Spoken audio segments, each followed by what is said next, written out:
చెప్పండి. సంతాన విషయంలో కొంచెం మానసికంగా గాని, కొంచెం చదువు విషయంలో గాని కొంచెం ఆందోళనగా ఉంటుంది.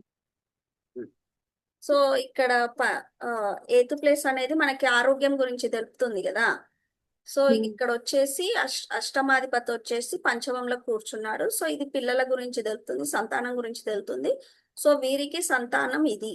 సో పంచమం అన్నమాట. ఇక్కడ వచ్చి కూర్చుంటే పిల్లల ఆరోగ్యం బాగాలేకపోవడం, అబార్షన్స్ అవ్వడం ఇలాంటివి జరిగే అవకాశాలు ఉంటాయి. ఒకవేళ పిల్లలు కాకపోతే అబార్షన్స్ అయ్యే అవకాశం ఉంటుంది.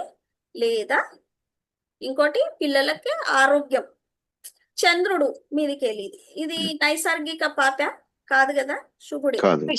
సో చిన్న చిన్న వ్యాధులతోని బాధపడే అవకాశం ఉంటుంది. మెడిసిన్స్ తోని తక్కువ అవకాశం ఉంటుంది. అంత పెద్ద రోగం చెప్పాల్సిన అవసరం లేదు. అప్పుడప్పుడు రోగాలు మీ పిల్లలకి ఇట్లా అనారోగ్యం అయ్యే అవకాశం ఉంటుందని అంతే చెప్పాలి. ఎందుకంటే నైసర్గిక శుభుడు కాబట్టి. మరి శని కుజుడు ఇలాంటి పాపగ్రహాలు ఉంటే అప్పుడు చెప్పాలి తప్ప ఇలా చెప్పొద్దు. ఓకేనా? రాహు కూడా అక్కడ రాహు కూడా పాపి, కేతువు పాపి, అంతే కదా. నైసర్గిక పాపులు వాళ్ళు నైసర్గిక శుభులు నేర్చుకున్నారు. భావకారకత్వాలు అయిపోయింది. ఓకే, ఇవి ఉంటాయి. ఏంటిది దశాక్రమం ఎవరు చెప్తారు? భానుగారు చెప్పండి. దశాక్రమం చెప్పాలి. దశాక్రమం అంటే వింశోత్తరి దశ మేడం. అవునా? అదా, నేను చెప్తానండి. చంద్రుడు 2.5 days ఉంటాడు. Only 2.5 days. అర్థం కాలేదు, మీరు గట్టిగా చెప్పండి. అంటే గురువు 1 year, కుజుడు 45 days అదా చెప్పేది మీరు? అలా కాదు. ఇప్పుడు లేదు అదా, నాకు అర్థమైంది. కేతు 7 సంవత్సరాలు, కేతుతో స్టార్ట్ అవుతుంది. శుక్రుడికి 20 సంవత్సరాలు ఉంటుంది. రవి 6 years, చంద్రుడికి 10 years, కుజుడికి 7, రాహు చాలా ఎక్కువ ఉంటుంది, 18 years ఉంటుంది రాహు. గురుడు 16 years, సాటర్న్ 19, లాస్ట్ వచ్చి బుధుడు 17. మళ్ళా కేతు మొత్తం ఎంత మరి మానవుని 120 years అప్పట్లో చెప్పేవారు. అందుకని ఇది 120 years. ఇప్పుడు ఏం చెప్పలేమండి. అందుకని అన్ని చూడము మనం. మాక్సిమం 70-80 వరకు చూడొచ్చు అని చెప్పారు. ఇప్పుడు బాంబులు వేస్తే అందరికి నాకు ఇది ఎందుకు గుర్తుంటుందంటే నేను కేతుతో స్టార్ట్ అయ్యాను. మీరు కేతువా?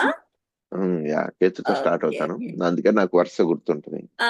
మీరు స్టార్టింగ్ దశ. ఓకే, అందుకనే గుర్తుంది. నెక్స్ట్ సరస్వతి గారు,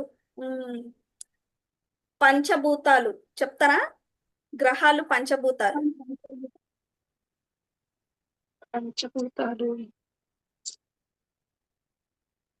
పంచమహాయోగం అదే లేదు, అవి పంచమహాపురుష యోగాలు, పంచభూతాలు. అంటే ఆకాశం, గాలి, నీరు. ఆకాశం, గాలి, నీరు, భూమి, అగ్ని. అగ్ని చెప్పాలి సరస్వతి గారు. అగ్ని, ఆకాశం, భూమి, గాలి, నీరు. అదే చెప్పండి. ఎక్స్ప్లెనేషన్ లేదు, గ్రహాలు చెప్పండి చాలు.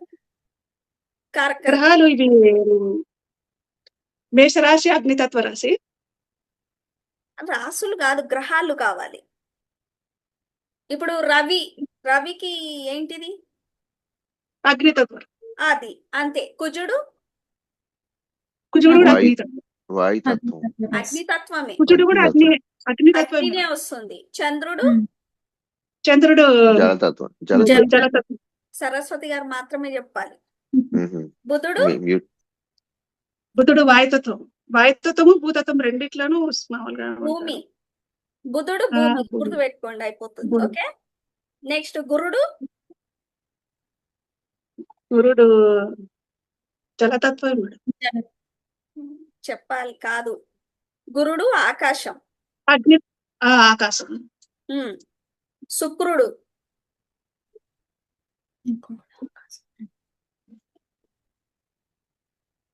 చెప్పాలి సరస్వతి గారు. శుక్రుడు, శుక్రుడు వాయుతత్వం. జలం, జలం. శని,